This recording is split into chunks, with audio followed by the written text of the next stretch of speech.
That's a mute, isn't it? No. Okay, that's it. Okay. All right. Jason Allen is excused. Christopher Caldwell. Okay, absent. Okay. Ashley Huber. Present. Wally Farrar. Present. Ebony Hempel. Present. Barbara Miller. Here. Regina Miller. Present. Susan Stapleton. Here. And Teresa Thrash. Here. All right.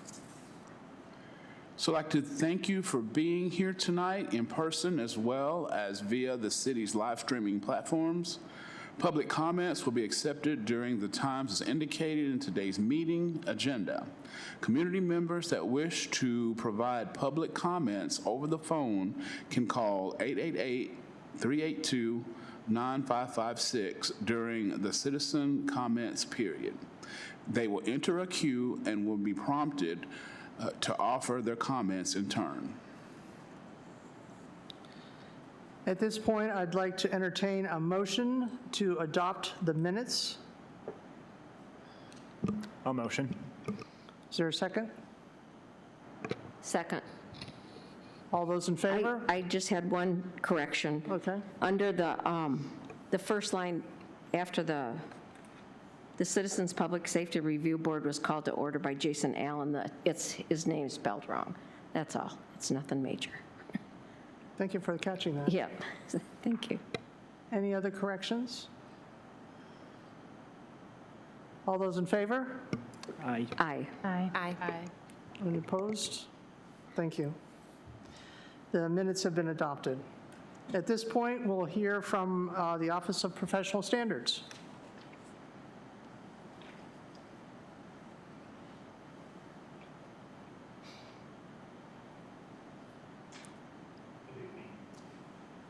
You're not on.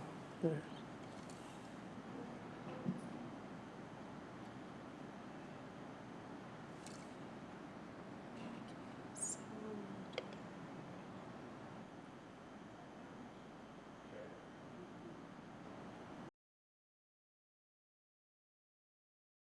That's probably.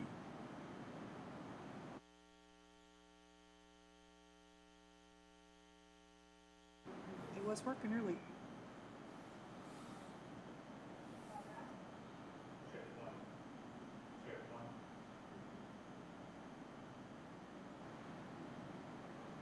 Again? Is that it?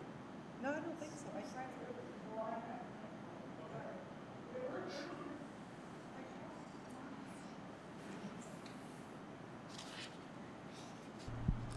Try this. Good evening. That would work. That worked.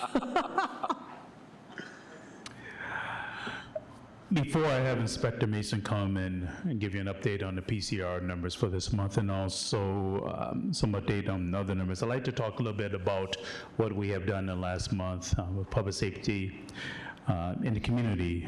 We had our annual Shop with a Senior, which occurred last week, Thursday, if I'm not mistaken. This is the 6th annual Shop with a Senior. We provide meals where we have volunteers throughout the community. Metro buses provide transportation. We have 3 supermarkets, Midtown, Park Street Market, and also Town and Country, where we provide a breakfast through Milestone Senior Citizens.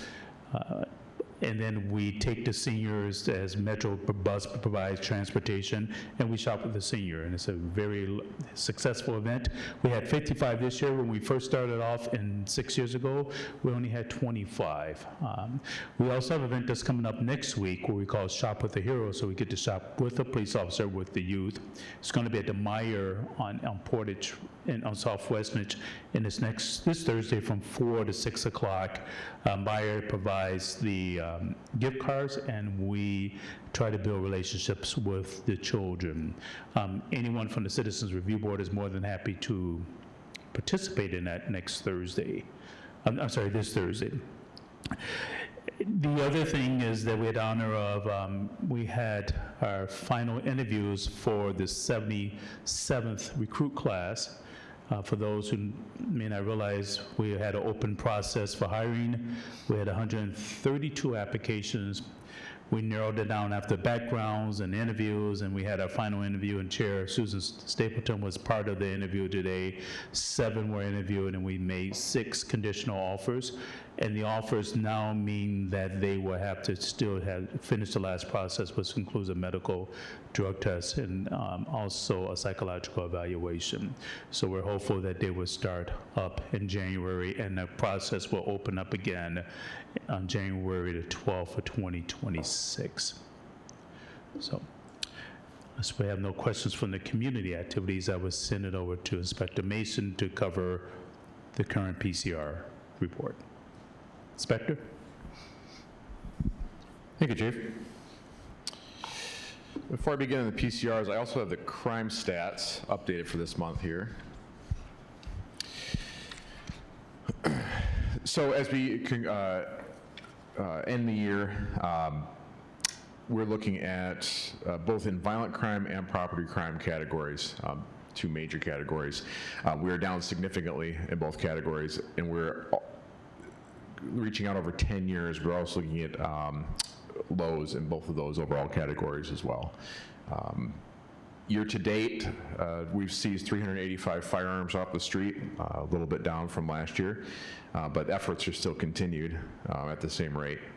Our homicides are down with 7 this year compared to 10 last year. We've had 38 non-fatal shootings in the city this year compared to 45 in 2024. Our gun amnesty program, which began in November of 2024, so it's been active for about 13 months now. We've had 14 firearms turned in, so it's been a successful program so far.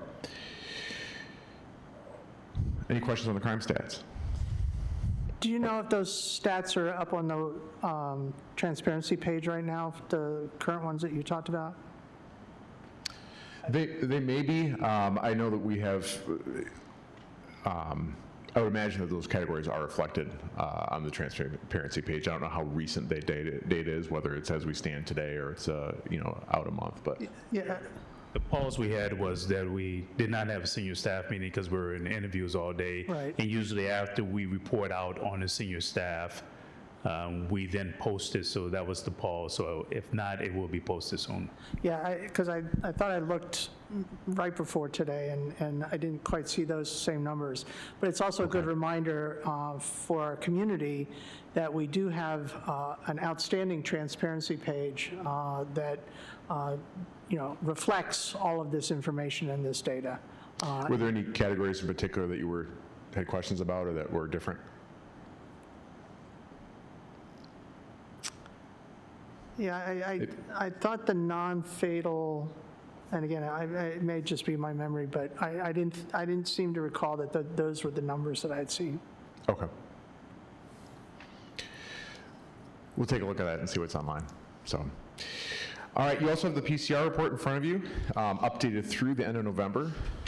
Last meeting, we had November off, but when we were in October, if you remember, there were several complaints going back to summer, which were open. Most of those have since been closed.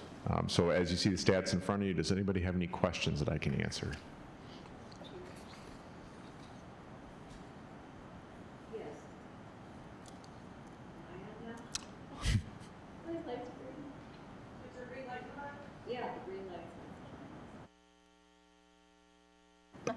Is this one? Here we go. There we, oh, okay. What did it do? Okay. Oh, okay. Anyway, in years past at November, I wondered how many complaints there usually are. This year, it looks like it's 30 at November, and what is it usually? Last year, I believe we ended the year in the high 40s. But the year before that, I think we ended the year with like 32. We seem to just bounce back and forth of a high year and a low year. I'm not quite sure why. It's just the way it's worked out for the past 2 years. So low compared to last year, on target with the year before that. Oh, okay, thanks. And also, it seems like there were more misconducts than I ever recall seeing. And I didn't know if those were rookie cops. I don't want to offend anyone when I say rookie, Sure. beginner or whatever, that they're just still learning the ropes or what. But Sure, could you- misconduct others are, just to remind everybody and to anybody who might be listening, they are things that are found out during the course of the investigation that weren't included in the citizen's original complaint. So most of the misconduct others you see would be for policy violations like the body camera wasn't activated or was activated late. One of those is an officer forgot to wear their traffic vest at a crash scene. So as we're reviewing a person's complaint, we'll review that whole case and determine whether there are any policy violations. You know, I can't say whether it's, more rookie officers or more veteran officers. We have a very expansive book of policies and procedures, and I think every one of us is guilty of making a mistake here and there. So they're just ones you sort of happen to catch, or they were pretty obvious or something. But yeah, some are obvious, some we just happen to catch as we're working our way through the investigation. We noticed that something like, oh, that was done contrary to policy, so it's then reflected in the stats. okay, thank you. And I know that you always get this question, in particular with regard to the race and a high preponderance of individuals who are African American. Yes. Yeah, and I always get that question. I never truly have an answer for it. I think that it's a combination of people we come in contact with, certainly probably a larger share relative to the African-American side, or share of the population in Kalamazoo is probably they occupy a larger share of the people that we come in contact with. I think that it also has to do with potentially a generational or cultural mistrust in police, which I can certainly understand. But as to why, I guess the core of that question as it reflects Kalamazoo public safety is, do I think that it's something specific to Kalamazoo public safety officers that's causing that to occur? And I have not seen that in my 4 years in the Office of Professional Standards.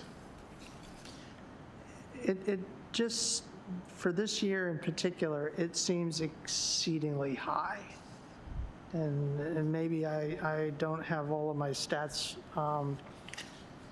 in my head correctly, but it just, we're looking at all but 4? Yeah, Complaints, that's probably about right. Okay. I think it's, yeah, it's probably about right. All right. We're just trying to keep things on our radar. I'm sorry? I said we're just trying to keep things on our radar, and if we can figure out, how better to work with the community, right? The more we can learn, the better off we're all going to be. Certainly. And am I to understand that we're looking at complaints? So that's not your whole population of people that are interacting with the police. These are just the complaints. Yes, that's correct. What you have in front of you is just the people who have made allegations against KDPS officers.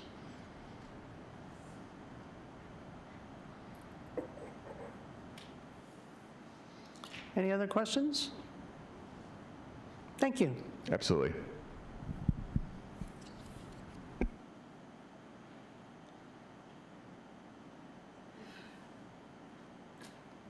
At this time, I'd like to open it up for any board member comments.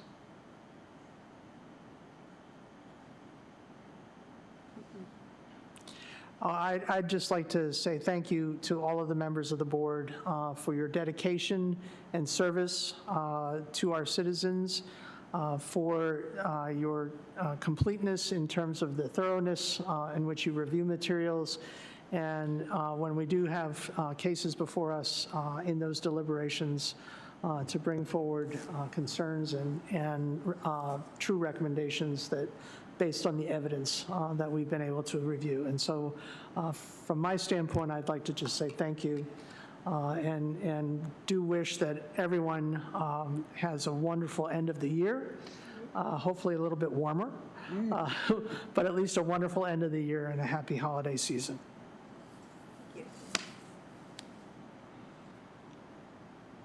At this, next is the opportunity for the general public comments. Speakers will have 3 minutes for their comments. We will start with in-person speakers and then go to call-in speakers. People who want to offer comments via phone should call 888-382-9556 starting now through the end of this public comment period. While the Citizens Public Safety Review and Appeal Board welcomes your comments, this is not a time for dialogue between speakers and board members or city staff. So that your concerns can be addressed, we ask you to provide your contact information and also be mindful of the time limit and finish your sentence when the time expires. Are there any citizen comments? None in person? There are no calls coming in right now. All right. Since there are no comments, we will announce our upcoming meetings. The next meeting will be on January 13th, 2026, followed by the February meeting, which is on February 10th at 2026. If there are no other items to be brought before the board at this time, I'd like to entertain a motion to adjourn. I'll motion. Second? I'll second. All right, any opposed? I can say we can all be in favor. Okay, at this point, I'd like to adjourn the meeting.